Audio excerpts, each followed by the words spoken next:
ఇక్కడ తూర్పుగోదావరి జిల్లా నుంచి అమలాపురం ఎంపీగా ఉన్న మీరు రాజశేఖర రెడ్డి గారికి అంటే బద్ధ శత్రువుగా ఉండిపోయారంటే పూర్తిగా వ్యతిరేకంగా పనిచేశారు. అంటే మీరు అందరూ అనుకుంటున్నారు కానీ రాజశేఖర రెడ్డి గారికి బద్ధశత్రువుగా మట్టుకు నేను లేనండి. ఈ యొక్క వర్గీకరణ అంశంలోనే ఆయనకి నాకు వ్యతిరేకం. ఆ రోజు రాజశేఖర రెడ్డి గారిని వ్యతిరేకించారు, జగన్మోహన్ రెడ్డి గారిని వ్యతిరేకించారు, కాంగ్రెస్ పార్టీ పీసీసీ అధ్యక్షురాలుగా బాధ్యతలు చేపట్టి షర్మిలమ్మ గారిని వద్దన్నారు. అసలు పీసీసీ అధ్యక్షులుగా మీరు ఎంతవరకు వీలైతే అంతవరకు మీరు అడ్డుకునే ప్రయత్నం కూడా చేశారు, ఆమె మీద విమర్శలు చేశారు. నిన్న వీడియో కాన్ఫరెన్స్లో కూడా పెద్ద ఎత్తున ఇది జరిగింది నిన్న కూడా. ఓకేనా, ఎందుకు ఈ ఫ్యామిలీ మీద ఇంత పోరాటం చేస్తున్నారు? ఒకటి చెప్తున్నాను, మీరు రాజశేఖర రెడ్డి గారిని వ్యతిరేకించానంటే రాజశేఖర రెడ్డి గారు పార్టీలో ఎవరిని చర్చించకుండా, ఎవరితో మాట్లాడకుండా వర్గీకరణ అంశం మీద అసెంబ్లీలో తీర్మానం చేశారు. ఏకగ్రీవ తీర్మానం. కొంతమంది ఎస్సీ మంత్రుల్ని ఢిల్లీ పంపించి ఆయన ఈవెన్ వెంకటస్వామి గారిని కూడా మేనేజ్ చేసి తీర్మానం చేయించేశారు. తీర్మానం చేసిన తర్వాత నేను అడిగాను, మీరు ఎవరిని అడిగి తీర్మానం చేశారు, పార్టీలో చర్చించారా? తిరగబడ్డాను. వర్గీకరణ గురించి నేను తిరగబడ్డాను, ఇంకో విషయం మీద నేనేమి తిరగబడలేదు. అఫ్కోర్స్ ఇక్కడ లోకల్గా ఉన్న గ్రూప్స్ జక్కంపూడి రామ్మోహన్ రావు అండ్ అరుణ్ కుమార్ గ్రూప్కి నాకు పడదు.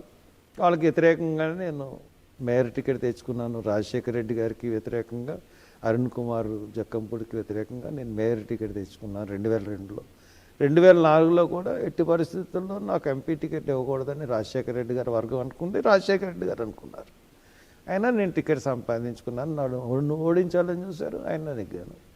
2009లో ఎట్టి పరిస్థితుల్లోనూ అప్పటికి చాలా బలవంతుడైపోయాడు రాజశేఖర రెడ్డి గారు.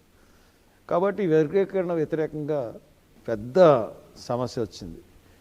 నేను చెప్పాను, వర్గీకరణ మీద ఉషా మెహ్రా కమిషన్ వేసిన తర్వాత ఉషా మెహ్రా కమిషన్ ఏం చెప్పిందంటే ఒక 50% ఆఫ్ స్టేట్ గవర్నమెంట్స్ ఒక ఆమోదం తెలిపి తర్వాత 3/4 మెజారిటీతో 341 సవరణ చేస్తే వర్గీకరణ చేయవచ్చు అని చెప్పి రిపోర్ట్ ఇచ్చింది. ఆ బిల్లు కానీ ఒకవేళ పార్లమెంట్లో ప్రవేశపెడితే నేను రాజీనామా చేస్తానన్నారు. రాజీనామా చేస్తామంటే కాంగ్రెస్ పార్టీ వెంటనే ముందుకెళ్ళలేదు. రాజశేఖర రెడ్డి గారు చాలా ప్రెషర్ ఇచ్చినా కానీ. ఈ లోపల నేను ఇక్కడ సభకు నిర్వహించాను రాజమండ్రిలో సభ నిర్వహించినప్పుడు వర్గీకరణ వ్యతిరేక సభ నిర్వహించాను, మాలల సింహగర్జన.